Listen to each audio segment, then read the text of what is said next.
Hello students, how are you all? I hope you all are fine. We have started chapter first from rainbow, that is water, and we have read the page number of first of this chapter also.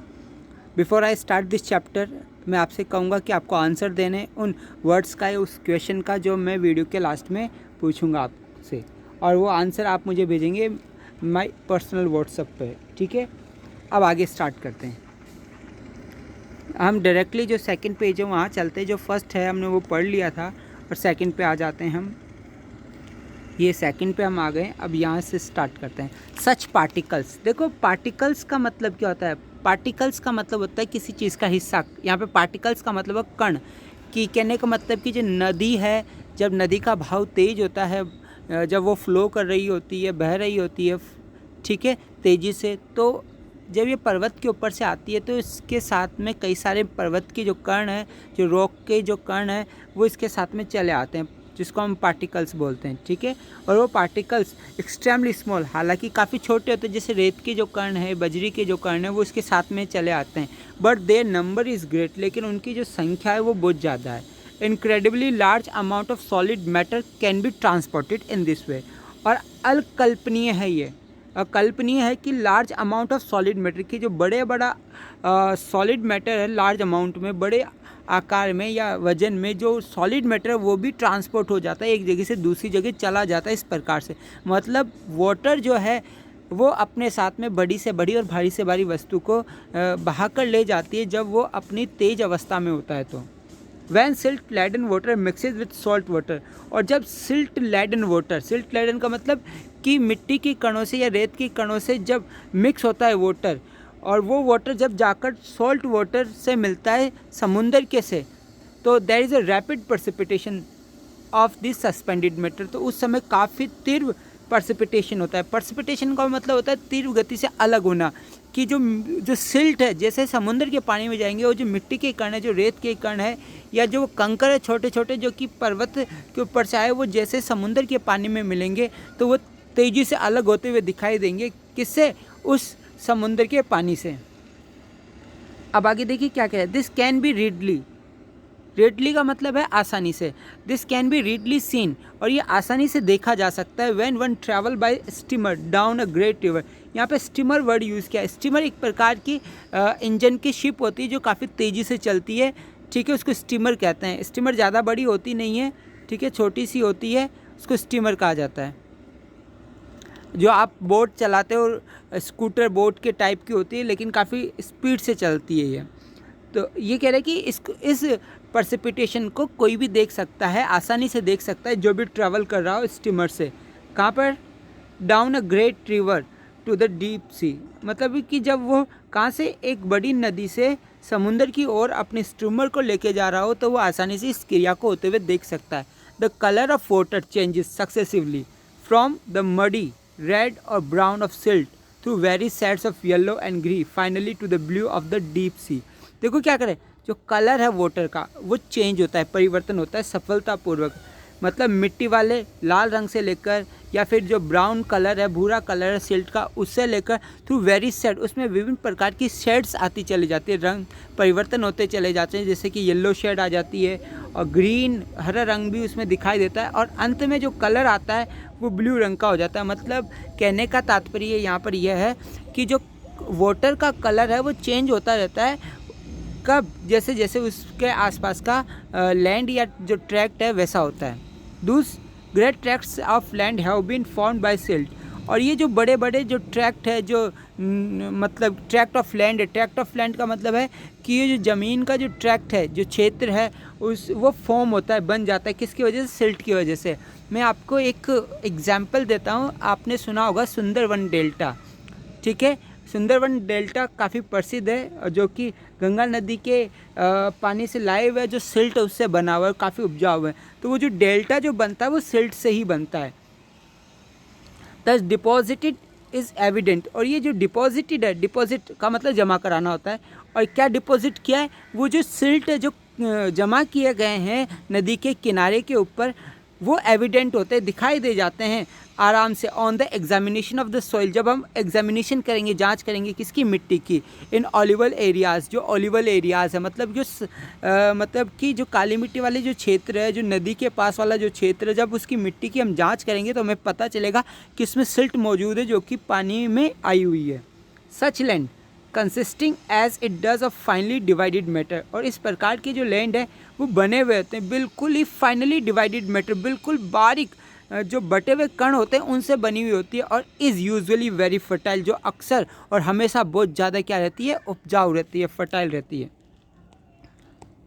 Next paragraph, the flow of water has undoubtedly played a great part, कि जो flow of water है, flow का मतलब बहाव, जो flow है किसका, water का, has undoubtedly played a great part, निसंदेह वो प्ले करता है, निभाता है एक great part and beneficent one, और एक लाभकारी, किसके अंदर, इन द जियोलॉजिकल प्रोसेस, जो कि भूगार्भिक प्रक्रिया है, जियोलॉजिकल प्रोसेस है उसके अंदर, by which the soil on the earth surface, और जिसके द्वारा जो सॉइल है अर्थ सरफेस के ऊपर हैज़ बिन फॉर्म्ड, कहने का मतलब कि हमारी धरती के धरातल के ऊपर, सरफेस के ऊपर, सतह के ऊपर जो सॉइल है, जो मिट्टी है, उसका जो फॉर्म हुआ है, जो निर्माण हुआ है, वो किसकी वजह से हुआ है, इसी की वजह से, मतलब जो पानी के बहाव आता है और ये चट्टानों से जब बहकर आता है तो अपने साथ में चट्टान की जो लेयर है, जो परत, उसको तोड़ता हुआ लेके आता है और फिर धीरे धीरे उसको कण में बांट देता है, और वो कण धीरे धीरे मिट्टी का स्वरूप ले लेते हैं। तो इसी की वजह से क्या हुआ है, जो अर्थ के ऊपर जो सॉइल है, मिट्टी है, उसका निर्माण हुआ है। From the rocks of its crust, लिखा हुआ भी है, जो कहाँ से लेके आता है, रॉक से, चट्टानों से, चट्टानों की क्रस्ट से, चट्टानों की परत से। द सेम एजेंसी, यहाँ पे वर्ड यूज हुआ है एजेंसी, ठीक है, ये कौन सी एजेंसी, यही agency, the flow of water, कि यही जो एजेंसी है, हावेवर अंडर एप्रोप्रिएट कंडीशन, यही सेम एजेंसी, मतलब पानी का जो बहाव है वही, जब एप्रोप्रिएट कंडीशंस होती है, मतलब उचित परिस्थिति होती है, can also play destructive part, उस समय ये एक विनाशकारी हिस्सा भी निभा देती है। मतलब जब पानी तेज़ी से आता है तो कई बार लाभकारी भी होता है, तो नुकसानदायक भी हो जाता है। नुकसानदायक इस प्रकार से कि जो भी उसके रास्ते में आता है उसको उखाड़ कर, उसको तबाह करके अपने साथ में बहा कर ले जाता है। वॉश अवे द सॉइल, मतलब कि सॉइल को वॉश अवे कर देता है। मतलब पानी मिट्टी का निर्माण भी करती है, तो पानी क्या करती है, मिट्टी का कटाव भी करती है, सॉइल को वॉश भी कर देती है। Which is the foundation of all agriculture, और जो कि फाउंडेशन है, आधारशिला है सभी कृषि की, सभी एग्रीकल्चर की। If allowed to proceed unchecked can have most disastrous effect. If allowed, अगर अलाउ कर दें, हम इसे अनुमति दे दें, किसको, जो फ्लो है वाटर का, उसको अलाउ कर दे कि जैसा बह रहा है वैसा ही बहना दे। प्रोसीड का मतलब आगे बढ़ने के, अनचेक्ड का मतलब बिना रोके हुए, चेक का मतलब जांचना होता है, लेकिन चेक का दूसरा अर्थ होता है रोकना, स्टॉप करना। अगर हम इस वाटर का जो फ्लो है उसको रोके ही नहीं और उसको ऐसे ही बहने दें तो ये इसका बहुत बड़ा नुकसान हो सकता है, भयानक डिज़ास्टर इफेक्ट हो सकता है। डिज़ास्टर का मतलब भयानक प्रभाव हो सकता है on the life of the country, किसके ऊपर, कि जो जीवन है देश का, उसके ऊपर बहुत बड़ा प्रभाव पड़ सकता है। The problem of soil erosion is one of the serious import in various countries, की जो प्रॉब्लम है किसकी, सॉइल इरोजन की। सॉइल इरोजन का मतलब मृदा अपरदन, मिट्टी का कटाव। ये एक गंभीर इम्पोर्टेंट समस्या है, किसके अंदर, वेरियस कंट्रीज़ के अंदर, मतलब विभिन्न प्रकार के जो देश है उसके अंदर। Specially in many parts of India, विशेषकर बात करें तो भारत के कई सारे हिस्सों में ऐसा है। The condition under which it occurs and the measures by which it can be checked are deserving of the closest study. देखो, द कंडीशन, वो स्थिति, अंडर विच इट अकर्स, जिसके तहत ये होता है, मतलब हमको वो कंडीशन भी देखनी होगी जिसके तहत मिट्टी का कटाव होता है। और उपाय, मेजर्स का मतलब उपाय, बाय विच, जिसके द्वारा इट कैन बी चेक, जिसे इसे रोका जा सकता है, are deserving of closest study, वो डिजर्व करते हैं क्लोजेस्ट स्टडी, मतलब कि वो उपाय जिसके द्वारा मिट्टी के कटाव को रोका जा सकता है उस पर हमको अध्ययन करना चाहिए, ध्यान देना चाहिए। Soil erosion occurs in successive steps, कि जो सॉइल इरोजन है, मृदा अपरदन है, वो होता है सक्सेसिव स्टेप्स में, मतलब कि नियमित, जो सफलतापूर्वक एक कंटिन्यू एक स्टेप्स होते हैं जिनके थ्रू ये होता है। ये नहीं कि एकदम से बरसात आई और मिट्टी का कटाव हो गया, ऐसे नहीं। द अर्लीस्ट ऑफ विच में ईजिली पास अननोटिस, और जो अर्लीस्ट पार्ट होता है, हिस्सा होता है मिट्टी के कटाव का, वो तो बिना ध्यान के ही निकल जाता है। मतलब कि जो शुरुआत में जो ध्यान देना चाहिए, सबसे पहली बात है कि मिट्टी के कटाव का सबसे बड़ा कारण ये होता है कि वहाँ पे वनस्पति नहीं है। जहाँ वनस्पति नहीं होगी, वेजिटेशन नहीं होगी, मिट्टी का कटाव बड़ी आसानी से हो जाएगा। तो जहाँ वनस्पति नहीं होगी वहीं पे मिट्टी का कटाव होगा। इन द लेटर स्टेज, और जो बाद के जो स्टेज है, the cutting up and washing away of the earth is only too painful apparent in the formation of deep gullies. कि cutting up and washing away, cutting up का मतलब कटाव और वॉशिंग अवे का मतलब बह जाना, किसका? मिट्टी का। यहाँ पे अर्थ लिखा हुआ है बार बार, यहाँ पृथ्वी नहीं है अर्थ, यहाँ पे क्या है? मिट्टी है, धरती है। जब कैपिटल ई आए तो उसका तात्पर्य होता है पृथ्वी, और जब स्मॉल ई आए इसका मतलब होता है धरती, मिट्टी की। जो कटिंग अप है और वॉशिंग अवे मतलब कटाव है और बहाव है, किसका? मिट्टी का। वो बहुत ज़्यादा दुखदायी प्रतीत होता है, दिखता है, लगता है। इन्फॉर्मेशन के रूप में, इन्फॉर्मेशन का मतलब के रूप में। In the formation of deep gullies मतलब गहरी गहरी गली बन जाती है, ऐसे खाड़ी बन जाती है, या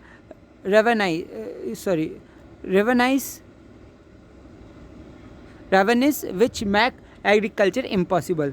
तो यहाँ पे रेवाइंस, ये वर्ड जो है वो रेवाइंस है। रेवाइंस का मतलब होता है उत्खात भूमि। जो ज्योग्राफी वाले वो जानते होंगे। उत्खात भूमि किसे कहा जाता है बताता हूँ। ये जो रेवाइंस लिखा हुआ है यहाँ पे समझिए, डीप गलीज और रेवाइंस एक ही वर्ड है, कंफ्यूज होने की आवश्यकता नहीं है। दोनों का मीनिंग मैं आपको बता देता हूँ। एक तो डीप गलीज है और दूसरा रेवाइंस। रेवाइंस जब पानी बहता है तो पानी का बहाव इस प्रकार से होता है, और जब पानी बहाव कम हो जाता है तो मिट्टी का जो स्वरूप है कटाव का वो भी इस प्रकार से ही दिखाई देता है। मिट्टी का कटाव भी इस प्रकार से होता है, और इस प्रकार से ये गहरी गहरी गली बन गई, ये डीप गलीज बन गई। इन्हीं को गली कहा जाता है और इनको रेवाइंस बोलते हैं। जो चंबल नदी है, अपने राजस्थान की बात करें तो चंबल नदी है, और वो काफ़ी ज़्यादा पॉपुलर किसके लिए? रेवाइंस के लिए, उत्खात भूमि के लिए। और ये जो उत्खात भूमि काफ़ी गहरे गहरे होते हैं, 9-9, 10-10, 11-11 फीट तक गहरे होते हैं ये, और इनके अंदर जो है डाकू बैठे रहते थे, और इनको चंबल के डाकू कहा जाता था, जो काफ़ी पॉपुलर भी रहे हैं चंबल के डाकू। और आपने सुना भी होगा जब भी डाकू की बात होती है तो चंबल के डाकू के ही नाम लिए जाते हैं। चलो रेवाइंस आपको समझ में आ गया, अब आगे देखते हैं। तो कि जब कटाव होता है और बहाव होता है धरती का, तो ये मतलब कि दुखदायक प्रतीत होता है जब हम देखते हैं किस रूप में? गहरी गली के रूप में और रेवाइंस के रूप में। Which make all agriculture impossible, जो कि हर एग्रीकल्चर को इम्पॉसिबल बना देती है, असंभव बना देती है। मतलब एग्रीकल्चर कैसे हो पाएगी? खेती नहीं हो पाएगी। जब मिट्टी का कटाव इस प्रकार से हो रखा है तो वहाँ पे कैसे खेती हो पाएगी? वहाँ पे खेती नहीं हो पाएगी। तो वही कह रहे हैं यहाँ पे, इन द लेटर स्टेजेस। और अगर बाद के स्टेजेस में, ये तो पढ़ लिया। Sudden burst of excessively heavy rain, sudden का मतलब अचानक से, जो एक्सेसिवली हैवी रेन होती है, तेज़ बारिश हो गई, ठीक है ना। ब्रस्ट का मतलब ऐसा टूट पड़ना होता है, जैसे बारिश एकदम से स्टार्ट हो गई तो वो ब्रस्ट हो गई। तो लगातार अत्यधिक मात्रा में भारी बरसात जो होती है उसका परिणाम होता है in a large run off surplus water. कि जब सरप्लस मतलब कि अधिक, सरप्लस का मतलब अत्यधिक वाटर जब बह रहा है तो वो प्रमुख कारण होता है, प्रिंसिपल फैक्टर होता है कॉजिंग सॉइल इरोजन। किसका? मृदा अपरदन का। मृदा अपरदन का सबसे बड़ा कारण ही है कि अत्यधिक मात्रा में पानी का बहाव। कंट्रीब्यूटेड कॉजेज, यहाँ पे कंट्रीब्यूटेड कॉजेज भी देख लेते हैं, फिर उसके बाद में इतना ही लेंगे इसको, ठीक है। कंट्रीब्यूटेड कॉजेज, कंट्रीब्यूटेड का मतलब होता है सेकेंडरी रीज़न, मतलब कि वो तो मेन फैक्टर था ही, इसके अलावा जो दूसरे कारण है, जो सेकेंडरी फैक्टर है, वो भी देख लेते हैं। Causes are the slope of land, इसके अलावा जो दूसरे कारण है वो मिट्टी की कटाव के स्लॉप ऑफ द लैंड, मतलब ये मिट्टी है, ठीक है, और ये टूटकर अलग हो गई, ये टूटकर अलग हो गई तो ये अपनी जगह से क्या हो जाएगी? खिसक जाएगी, और जब ये अपने जगह से खिसकेगी तो इसको स्लॉप ऑफ द लैंड बोलेंगे। तो ये क्या है? Slope of the land. Removal of the protective coat of vegetation, removal का मतलब रिमूव हो जाना, हट जाना। जो सुरक्षात्मक परत है वेजिटेशन की, वनस्पति की जो सुरक्षात्मक परत है जो मिट्टी को पकड़े रखती है, उसका हट जाना एक और कारण है किसका? मिट्टी के कटाव का। अगर वनस्पति हट जाएगी तो मिट्टी का कटाव होगा। Third, the existence of rust along which water can flow with rapidly gathering moment, कि उस उपस्थित हो जाना, अस्तित्व में आ जाना। रस्ट का मतलब गली, मतलब एक छोटी सी गली या एक प्रकार से ढलान नुमा एक जगह बन जाना, जिसकी वजह से वाटर कैन फ्लो, पानी बह सकता है तेज़ी से, मोमेंटम गैदर करता हुआ, मोमेंटम का मतलब गति प्राप्त करते हुए उसमें से पानी बह सकता है, और जिसकी वजह से मिट्टी का कटाव हो सकता है। थर्ड है एब्सेंस ऑफ एनी चेक, अनुपस्थिति किसी भी प्रकार की रुकावट की। टू सच फ्लो, इस प्रकार के बहाव के लिए, कहने का मतलब इस प्रकार के बहाव के लिए किसी भी प्रकार का हमने चेक नहीं कर रखा, रुकाव नहीं डाल रखा है, किसी प्रकार का बांध नहीं बना रखा। इनक्रेडिबली, अब आगे देख लेते हैं थोड़ा। Incredibly large quantity of precious soil can be washed away और इनक्रेडिबली और अकल्पनीय, आप कल्पना भी नहीं कर सकते कि लार्ज क्वांटिटी मतलब बहुत ज़्यादा क्वांटिटी, अत्यधिक क्वांटिटी में, लार्ज क्वांटिटी का मतलब क्या, अत्यधिक मात्रा के अंदर जो प्रीशियस सॉइल है, जो हमारी बहुमूल्य जो सॉइल है, कैन बी वॉश्ड अवे, वो वॉश्ड अवे हो जाएगी। वॉश अवे बार बार आ रहा है, ध्यान रखना। वैसे वॉश का मतलब क्या होता है, किसी चीज़ को धोना, लेकिन जब इसके आगे अवे आ जाए इसका मतलब है पानी जो है, वाटर, उसने किसी चीज़ को दूर कर दिया है, बहा कर दूर कर दिया, या उसे तोड़ कर दूर कर दिया, या उसे ख़त्म कर दिया, उसका विनाश कर दिया। वॉश अवे का मतलब वाटर के कारण जब किसी चीज़ का विनाश हो जाता है तो उसको वॉश अवे कहते हैं। मिट्टी का कटाव हो रहा है तो भी वॉश अवे आ रहा है, या बिल्डिंग टूट गई है या कुछ हो गया है तो भी वॉश अवे वर्ड ही आएगा, अगर वाटर की वजह से कोई चीज़ तबाह होती है तो।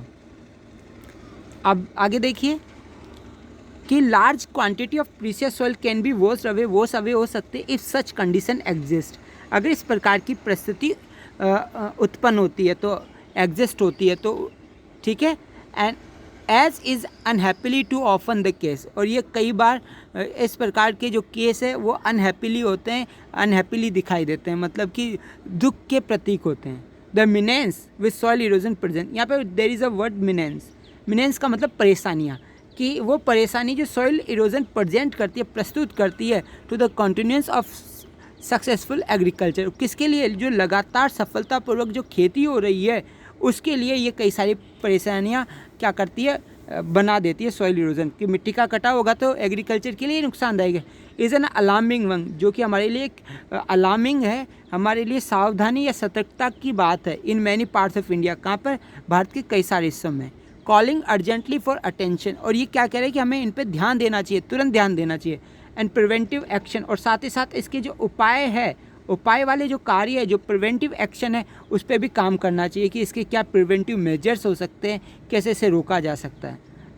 अब रोकने का कारण, द टेरेसिंग ऑफ लैंड, भाई हम किस प्रकार से मिट्टी के कटाव को रोका जा सकता है, इसमें एक कारण दिए हुए काफ़ी इंपॉर्टेंट है, ध्यान रखना। टेरेसिंग ऑफ लैंड, जो पहाड़ी इलाका होता है वहाँ पर टेरिस बनाया जाए, मतलब कि सीढ़ी नुमा खेती की जाए, इस प्रकार से खेती की जाए तो इससे जो वाटर है वो सीधा इस प्रकार से बहकर न आकर वो इस प्रकार से आएगा, जिससे वाटर को स्टॉपेज मिलेगी, पानी बहेगा नहीं और मिट्टी का कटाव नहीं होगा।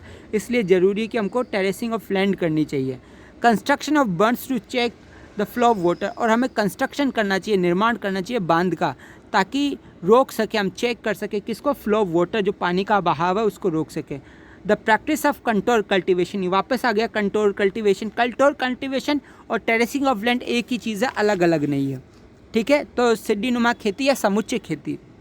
The planting of appropriate type of vegetation, और फोर्थ इसमें बताया कि उगाना, क्या उगाना, पेड़ पौधे उगाना, वो भी उचित प्रकार की वनस्पति उगाना, आर द अमंगेस्ट, ये कुछ मुख्य उपाय या मेजर्स है डेट हैव बीन सजेस्टेड, जो सजेस्ट किए गए हैं मिट्टी के कटाव को रोकने के लिए। इट इज़ ऑब्वियस, और ये बिल्कुल स्पष्ट है, the aim should be to check the flow of water, कि हमारा जो एम है, उद्देश्य है, वो क्या होना चाहिए, रोकना होना चाहिए, किसको, द फ्लो ऑफ वाटर, जो फ्लो ऑफ वाटर इसको रोकना होना चाहिए at the earliest possible stage, जितना जल्दी संभव हो सके उतना ही जल्दी शुरुआती स्टेज पे इसको रोक लेना चाहिए। Before it has accrued any appropriate momentum, इससे पहले कि ये प्राप्त कर ले, अक्योर्ड का मतलब प्राप्त कर ले, एक उचित प्रकार की गति ये प्राप्त कर ले, ताकत प्राप्त कर ले, कॉरस्पॉन्डिंग लार्ज डिस्ट्रक्टिव पावर, और अपने साथ में जो विनाशकारी जो शक्ति है उसको कॉरस्पॉन्ड करे, ले जाए आगे, उससे पहले इसको हमें रोक लेना चाहिए। हम आगे वाला जो पैराग्राफ है वो नेक्स्ट वीडियो में लेंगे, यहाँ तक आपको समझ में आ गया। अब बात आती है हमारे क्वेश्चंस की, तो आपको वर्ड बताना, एक तो मैंने वर्ड लिखा है मीनेंस, ये गोला करो, मीनेंस का क्या मीनिंग है, you have to tell me, okay. और एक है मोमेंटम, जो मैंने वर्ड दिया मोमेंटम, इसका मतलब क्या है, और थर्ड वर्ड दिया मैंने कंट्रीब्यूटरी। ये 3 वर्ड का मीनिंग आपको लिखकर मुझे भेजना है, ठीक है, मेरे व्हाट्सएप पे। Good bye and wait for the next video.